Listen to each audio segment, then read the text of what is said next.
今日は Excel で、セルのデータをすべて削除してしまう方法についてご紹介したいと思います。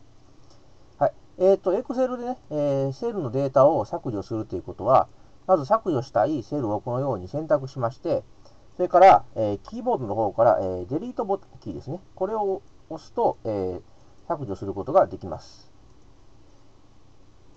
しかしですね、これで、セルの中のデータとかは、式は、削除されたんですけども、罫線とか、セルの塗りつぶしですね。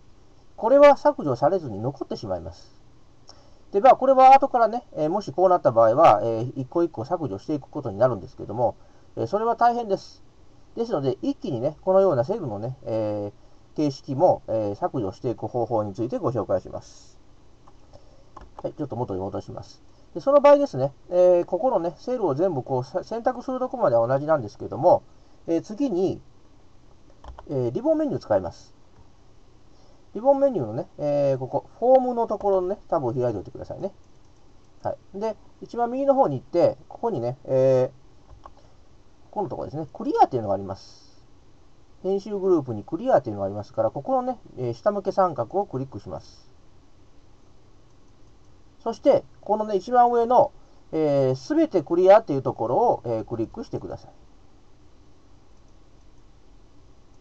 はい。そうしたら、もうね、セルの中に入っているデータすべてと、それからセルの書式、それから、罫線や、セルの塗りつぶしなどもすべてこのように、削除することができました。はい。ぜひね、試してみてください。